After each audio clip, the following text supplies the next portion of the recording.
92.7 QLZ hanging out I guess you could call it backstage, the loading dock of the St. Louis WizardCon with Jason Mewes. Brother, we're walking through here kind of hanging out as we're getting to this area. You look like a kid at a candy store at these Comic-Cons. Yeah, it's exciting. We've been coming to, we've been at one almost every week the past 2 months too, and I feel like each one is still just as exciting because, each place has their own setup. I mean, you'll see a lot of the same vendors and such, but there's always new vendors and new setups. Like, they have the Dumb and Dumber van that's like a dog or whatever the heck, and they have the the Fast and the Furious car, and it just little stuff like that's different than the other one. But what I find interesting about this one too is like there's how much people are into the cons now. It's like now you're seeing booths. Like there's a dude here that's set up. He has a leaf filter for gutters, which isn't comic book related at all. So it's interesting. So yes, my point is yes, each comic book convention is different and just as exciting for me to look around and it gets me butterflies in my tummy. How do you feel about the growth of it? Because like you said, it's different things. I mean, it's gone from comic books to now all forms of media.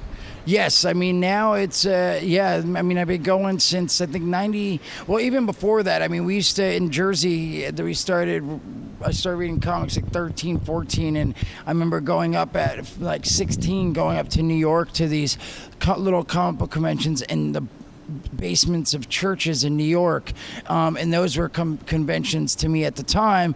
And then I got to go to San Diego and Chicago Wizard World and all this stuff, and again they started off to me, it was like all these vendors with lots of comic books and boxes of comics and the back issues and all that and new issues, what have you, lots of statues and toys, and just like each year it grows and grows, and there's movie promotion like setups and like I said, gutters with leaf covers and RC helicopters, and I mean there's a costume place here, a horror party convention. I don't know. It's where they have like a creature screaming and a coffin with a skeleton that pops up. So yes, it just keeps growing and growing, and different people and situations are happening, so it's interesting. You're talking about movies. Can you talk a little bit about Mallbrats or Clerks 3 yet, or are you still kind of not allowed to say too much on it yet?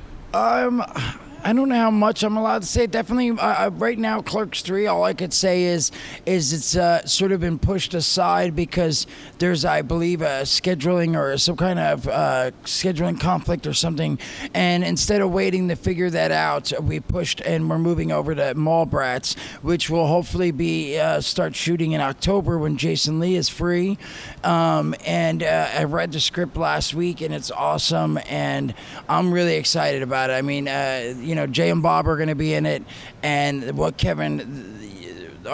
our characters do in the movie is just going to be awesome, and just the movie in general, and everybody that hopefully will come back and be part of it, and I really feel like it's again, Mallrats is my favorite movie of Kevin's movies, and it was the most fun I had on a movie that I've ever made, because it was technically the first one, because Clerks is the first movie, but it was just like 10 of us, bunch of friends, made a movie, went to film festivals. I went back to work, didn't think anything of it. Mallrats was the first studio movie where they flew me out and they put me in a hotel, and we were like working with Stan Lee and Shannon Doherty and all that. It was like the real deal. So I'll never forget that, and it's still surreal to me to this day. That I got to be part of that and continue to be able to do that job, because again, I was roofing and moving furniture for a living, and I didn't plan on acting, and we got to shoot Mallrats, and it was a blast. And so I feel like that nostalgia and the fun of Mallrats when I was reading it just made me like smile and be like, oh, it'll be so much fun to shoot, let alone the script and the movie itself. I believe is awesome. I just am thinking ahead of when we start shooting how much fun it'll be. So and you guys are shooting in Philly? Right now that seems like the plan. So Now, to wrap up, you have the Jay and Silent Bob Get Old podcast, and I've heard a couple interviews where you said it's kind of like in some ways, like an intervention for you. Has anyone kind of come up to you and said, listening to you talk about everything you've been through on that podcast and even all that, have had people say this is helping me too? Definitely. Actually, last week or the week before at one of these conventions, it was awesome. A woman came up and said that her son, she had been listening to the podcast, and her son was struggling with drugs and stuff, and she passed it on to him, and he was a fan of the movies, of Kevin and the movies and such, and she got him listening to it, and she said now he's got like 8 months sober, and that he listens to the podcast, and it inspired him, and all that. So yes, there's been I guess we've been doing it almost 4 years, and there's definitely been at least 2 or 3, maybe more people have come up and said that they've have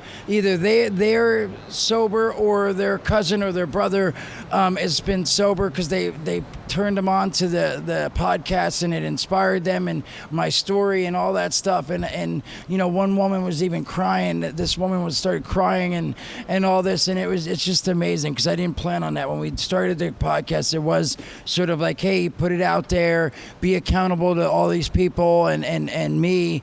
Kevin, this being Kevin, talk about everything, and then this way you're accountable, and it has worked. I'll be in Starbucks, someone like, how many days you have sober?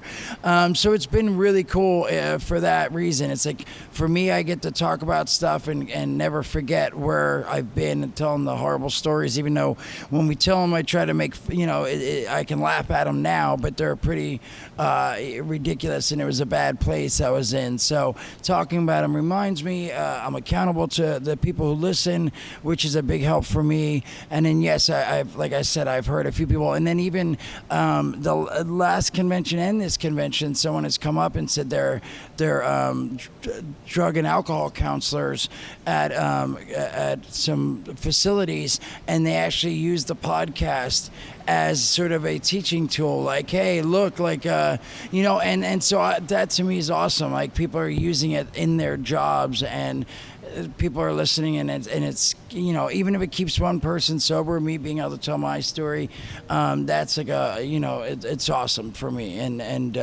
again, it helps me, but it's also awesome knowing that someone else is able to stay sober.